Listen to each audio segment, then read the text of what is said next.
So something that seemingly not many people have been talking about is the interviews that went on at the Greenbrier event where we were shown Fallout 76. Maybe some of the press outlets actually covered this, but I feel like largely a lot of the YouTubers that went there haven't published their information from their interviews just yet. So the way this was set up is we weren't actually allowed to share the audio or video from this interview, but there's 3 people from Bethesda and then maybe 8 to 10 journalists, YouTubers, etc. It was roundtable style, so you didn't have like a certain amount of questions. It was just as people had questions, they would be asked and the people would answer them. So in this video, I'm just more or less going to go over a lot of those interesting questions and answers. One of the first questions asked was about post-launch. What's actually going to be going on after you release this game as far as DLC goes? We were met unfortunately with a pretty big, we're not really talking about that kind of stuff yet, but some details anyway. They did say that same line that they plan on updating this game forever, which I just don't buy that still. But also, there's roughly 70,000 items in this game, that ranging from aid items, cosmetic items, armors, weapons, etc, etc. More or less with the point that there's going to be a lot to find and do in the game that they're releasing at launch. But also something that was kind of a sidetrack of that in nuke zones. Something we always have known is that after you nuke a zone, it's going to look a bit different, there's going to be floral changes to it, and it subsequently becomes a high level zone with some stronger and mutated enemies. But actually in nuke zones, something we didn't know, there's going to be unique crafting recipes that are only attainable from these nuke zones. There's a question as to whether or not Fallout 76 will ever feature an offline mode. The answer to that was no. But actually, to get into some technical specifics, the bandwidth allocation for this game is roughly 192 kilobytes down. The point being that's fairly accessible. Hopefully that's not going to be a big barrier to entry for a lot of people. So as far as the narrative goes in this game, it seems like a lot of the content you're going to see is going to be of war stories or actual survivors from the war. We've seen a lot of this from some of the various gameplay we have thus far, finding notes or holotapes from people existing there, but it's also mentioned that the Overseer herself grew up in this area, and finding out more about that is going to be a core component of the story. The question I asked was actually about New Lands DLC. Fallout 76 is in a pretty interesting area. You have Pennsylvania north of it, you have Washington DC, and a lot of the locations from Fallout 3 to the east. Could we potentially revisit some of those areas with DLC to this game, seeing them in a much earlier state than we have previously? The response was the world itself right now is very large, and although that's something that could happen, it's not going to be a focus anytime soon. So even though this game is getting a lot of DLC, unlike past games where pretty much every DLC added in some new locations and new world space, this game isn't going to be doing that, at least not at first. So then they talked a bit about PvP. One thing that I don't see a ton of people, or I don't think a ton of people know, is Fallout 76's PvP features damage normalization. What that means is if you take a high level player and a low level player, the damage they deal to each other, despite having probably wildly different raw damage numbers, will be fairly similar. Their focus with this game wasn't to make it so one player could easily one-shot another player, but rather a higher level player is going to have bonuses in the type of armor he could find and wear, probably have a wider variety there, and actually the perk cards he has access to. I'm still not entirely sure how I feel about that system. I guess it is pretty good because it hypothetically will almost always be viable for you to take down someone high level. We've seen that at least somewhat in some of the gameplay. Originally in the planning stage of this game, they were kind of deciding whether or not to even include PvP. At one time, they weren't going to.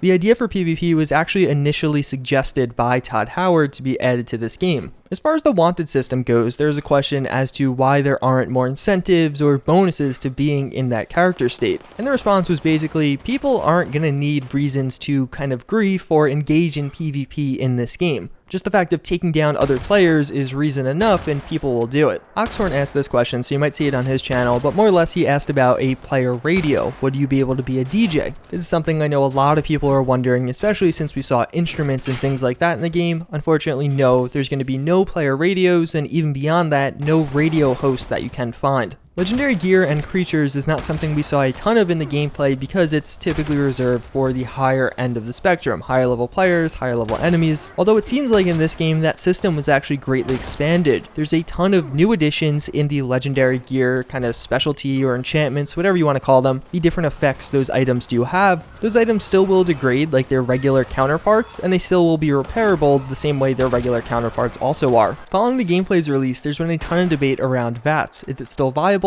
I personally kind of hold the viewpoint that on PC, I think using a mouse and keyboard is almost always going to be better than using VATS. Basically, what they described was something that wasn't shown off in the gameplay is after you take certain perk cards, VATS becomes significantly more powerful. And in addition to that, in particularly chaotic events, using VATS can very easily allow you to take down one specific target even though there's a bunch of people around you. I still have my reservations, but fortunately we can like shuffle or restructure our perk cards in this, and I definitely think looking at what a character that's just fully spec'd into VATS can do would be a very interesting concept. So a question arose of what kind of tips you would have for someone that's just starting out, and one thing they said that I found interesting was that you should really follow the main quest through the town of Flatwoods. Compared to Fallout 4, that's a lot earlier on in the story. Obviously, I avoided the entire main quest in my playthrough, so I don't really know much about that, but I've seen other people do it, and it seems like it shouldn't take too long to do that. But basically, you should get up until that point because it gives you certain like intro level bonuses and will really kind of give you a kickstart. There's no way to steal new codes off of other players. They can be shared between players, even strangers, but there's no way to kind of take someone down and take their new code. The question arose of whether or not it's going to be significantly harder to play solo as you progress in this game, and it was kind of met with a yes, but the game itself is largely meant to be played solo if you want to go that route. Now certain events, even I encountered this in my game, would be easier if you had another few people there to help you clear out the enemies, but at the same time it was more one of those instances where I was met with frustration because it was tedious to have to take down that many enemies, not one where I felt like I couldn't do it. I mean, there was a lot of instances in my gameplay where I was taking down enemies significantly higher level than me, and I wasn't really having a big problem. It was honestly pretty easy, almost a little bit too easy. There's no companions or pets in this game right now, but their comment on that was they know dog meat is cool, and it's very likely that we're going to see some companions or pets in some of the DLC. So then came up the question of FPS. Obviously, this was a huge issue during pretty much everyone's gameplay. You always saw game stutters or just lag. Some areas in particular were especially egregious in this region. If you look at my gameplay in the background, I think I'm getting like maybe 10 to 15 FPS here. They said that players should expect a lot of performance improvements even by the time the beta comes out, but also by the time the game itself releases, and that they weren't really expecting people to run out of the starting region of the map. So Vault 76, Flatwoods, and just some of those intro level towns were particularly well optimized, and I think that's actually reflected in some of the gameplay, but some of the outer regions were not optimized. They didn't expect people to run all the way out there. They gave the Greenbrier as one example of a place that really wasn't well optimized at all in that present build. They expanded on this to say their art lock was actually on that past Monday, and on their internal build there are significant performance gains compared to the build we were using. And finally, in the release build of the game, what they expect to see and hope to see is a FPS of slightly over 30. And this was never explicitly said, but I assume they meant at 4K on an Xbox One X. I'm actually pretty curious as to what the performance or resolution would be on a regular Xbox, but we were playing at 4K on Xbox One X's, so I assume that's what they were kind of going for. Somebody asked why they picked West Virginia for this game, and more or less they said it was very fitting for a prequel game. They looked at certain areas that would really match that identity as being a prequel, not during the same time frame of the other Fallout games we have thus far. Specifically, they like the natural lore here, that with Mothman, the Flatwoods monster, but also the continuity of government with the Greenbrier, and more specifically, the bunker under the Greenbrier. And then kind of as a final note, they talked about how they think this is going to be a very streamable game and that it should appeal to a slightly different audience than maybe some of the other Fallout games. The younger audience in particular loves multiplayer games, and this could be a game very fitting for them. All in all, I personally found the interview to be very informative. I kind of wish we got a little bit more about the DLC and maybe some post-launch stuff, but I do understand as to why they're not talking about it, considering the game itself isn't even done or released yet.